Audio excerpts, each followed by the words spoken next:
देश में कोई भी घटना घटित होती है, हम रिएक्टिव पोजीशन में आ जाते हैं। रिएक्टिव इसलिए क्योंकि हमारा हर एक्शन एक प्रकार का रिएक्शन होता है। हर घटना के लिए हमारा टिपिकल रिएक्शन रेडी रहता है। डीपी बदलो, सोशल मीडिया पर 4 लाइन पोस्ट कर दो और एक तड़कता भड़कता हैशटैग दे मारो। कमाल की बात है, हमें लगता है हमने अपना काम कर लिया। हमारी देशभक्ति, हमारा सामाजिक दायित्व और हमारी सारी जिम्मेदारी एक छोटी सी स्क्रीन तक सिमट कर रह गई है। हमारे सामने सैकड़ों उदाहरण हैं जिसमें निर्भया केस, मणिपुर घटना, दंगे फसाद और कई आतंकी हमले शामिल हैं। अचानक से हमारे अंदर का इंसान जाग उठता है।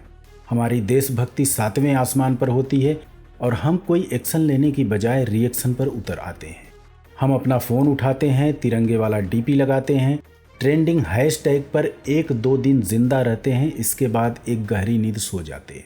आपने कुछ सामाजिक कार्यकर्ताओं को भी देखा होगा। सामाजिक कार्य के नाम पर आईडी कार्ड बनाते हैं, टी शर्ट पर प्रिंट करवाते हैं और कुछ एक्टिविटी सिर्फ इसलिए करते हैं कि उसे रिकॉर्ड किया जा सके और सोशल मीडिया पर पोस्ट किया जा सके। इससे कुछ लाइक मिलता है, थोड़ी नारेबाजी होती है, थोड़ी बैनरबाजी होती है और थोड़ा सा फॉल्स प्राइड भी मिलता है। कभी कभी आत्मा को सुकून भी मिल जाता है क्योंकि हमें लगता है हमने कुछ अच्छा काम किया है। लेकिन ऐसी समाज सेवा एक प्रकार का इल्यूजन है। वास्तव में असली सामाजिक कार्य ग्राउंड लेवल पर करना पड़ता है। मैं सोशल मीडिया पर अवेयरनेस फैलाने के खिलाफ नहीं हूँ, मैं तिरंगे वाली डीपी के खिलाफ नहीं हूँ और आपकी देशभक्ति पर मुझे रत्ती भर संदेह नहीं। लेकिन सामाजिक कार्य और देशभक्ति के आंकड़े मैं ज़मीनी स्तर पर देखना चाहता हूँ। किसी एक्सीडेंट के बाद जब आप पुलिस या एम्बुलेंस को फ़ोन करने की बजाय इंस्टाग्राम के लिए रील बनाना शुरू करते हैं, तब यह आपकी संवेदनहीनता को दर्शाता है। आपके मन में सवाल पैदा हो चुका होगा, मैं भला किसी बड़े हादसे को रोकने के लिए क्या कर सकता हूँ? मैं तो एक आम आदमी हूँ, मैं भला कैसे आतंकी हमले या दंगा फसाद रोकूंगा?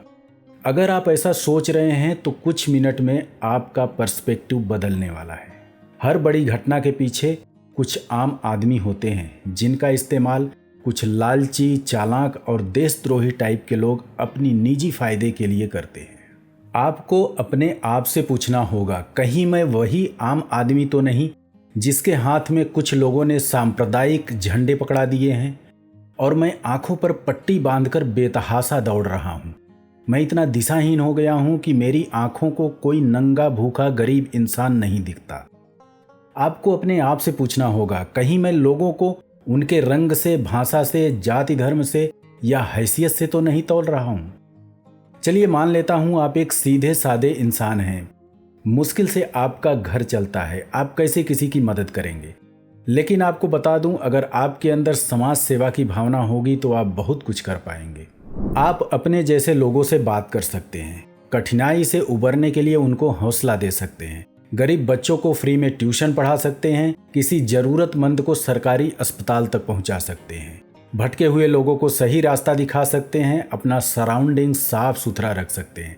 इसके अलावा आप एक अच्छा संस्कार जी सकते हैं और अपने आसपास के लोगों को प्रेरित कर सकते हैं। आप हजारों लोगों के लिए एक अच्छा उदाहरण बन सकते हैं।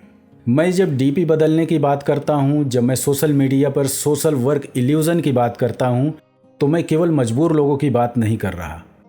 इसमें वो लोग भी शामिल हैं जो भूखे लोगों की रोटी बन सकते हैं। ऐसे लाखों लोग हैं जो इतने सक्षम हैं कि अगर एक बच्चे की फीस अफोर्ड कर सके तो लाखों बच्चे अपने परिवार का फ्यूचर बदल सकते हैं।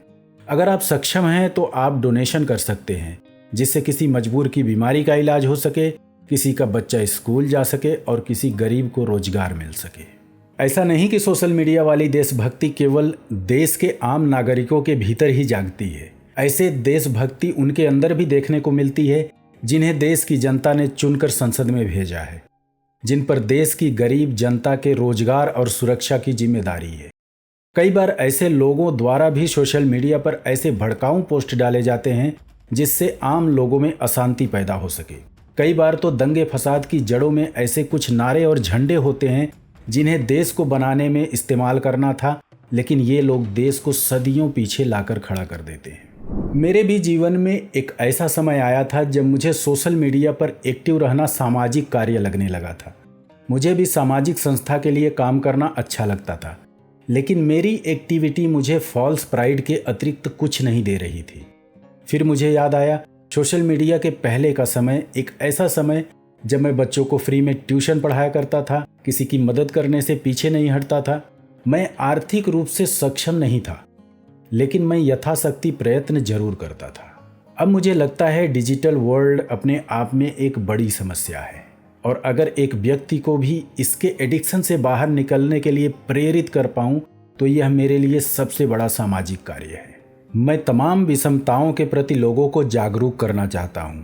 ऐसा नहीं कि मैं केवल यूट्यूब वीडियो के माध्यम से ऐसा कर रहा हूं, मैं जमीनी स्तर पर भी लोगों में अवेयरनेस फैलाने के लिए प्रयासरत हूं। मेरी पूरी कोशिश रहती है कि मैं जिससे मिलूं उसकी आंखों पर चढ़े जाति और धर्म के चश्मे उतार सकूं। अगर आप भी हमारा साथ देना चाहते हैं तो इस वीडियो को शेयर जरूर करें, लेकिन इस बार केवल शेयर न करें, किसी से मिलकर उसकी समस्या जानने की कोशिश करें। आप अगर किसी की समस्या का समाधान नहीं बन सकते तो कोई बात नहीं, कोशिश कीजिए आप किसी का हौसला बन सकें। तमाम लोगों ने आर्थिक तंगी के बावजूद समाज सेवा का वीणा उठाया और आज वे लाखों लोगों के आदर्श बन चुके हैं। दिल्ली की झुग्गी झोपड़ी में पली बढ़ी एक लड़की, जिसे गरीबी और पारिवारिक संघर्षों का सामना करना पड़ा, उसने अपने हालातों से प्रेरणा लेकर समाज सेवा का कार्य शुरू किया। आज वह गरीब बच्चों में शिक्षा और जागरूकता फैलाने का सराहनीय काम कर रही है। यह लड़की अब तमाम लड़कियों के बीच एक रोल मॉडल बन चुकी है। मुंबई के भांडुप में रहने वाले जॉन बेंजामिन ने लॉकडाउन के समय हजारों लोगों को मुफ्त में खाना खिलाया। उन्होंने अपनी मां से प्रेरणा लेकर यह काम शुरू किया। जॉन बेंजामिन अब अनाथ बच्चों के लिए रिहैबिलिटेशन सेंटर खोलने की योजना बना रहे हैं। सीमित संसाधन के बावजूद उन्होंने समाज सेवा का काम कभी नहीं छोड़ा। ऐसे तमाम सक्षम लोगों के उदाहरण भी मिलते हैं जिनके पास आराम के हर संसाधन मौजूद थे। वो अगर चाहते तो सबकी तरह अपने कंफर्ट जोन में अपना जीवन बिताते, लेकिन उन्होंने परमार्थ को अपने जीवन का परम उद्देश्य बनाया और अपने आप को दूसरों की सेवा में झोंक दिया। ऐसा ही एक नाम आता है वंदना मौर्य का, जिन्होंने बायोटेक्नोलॉजी और कॉरपोरेट कैरियर को छोड़कर आदिवासी बच्चों और महिलाओं में कुपोषण के खिलाफ काम करना शुरू किया। उनका सपना था कि ग्रामीण महिलाएं आत्मनिर्भर बने और बच्चे कुपोषण मुक्त हों।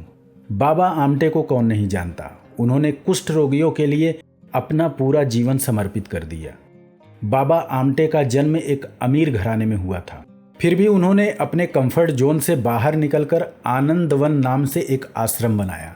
इस आश्रम में कुष्ठ रोगियों का इलाज किया जाता है और उन्हें एक सम्मानजनक जीवन मिलता है। बाबा आमटे का जीवन इस बात का उदाहरण है कि समाज सेवा बिना शोर शराबे के भी की जा सकती है।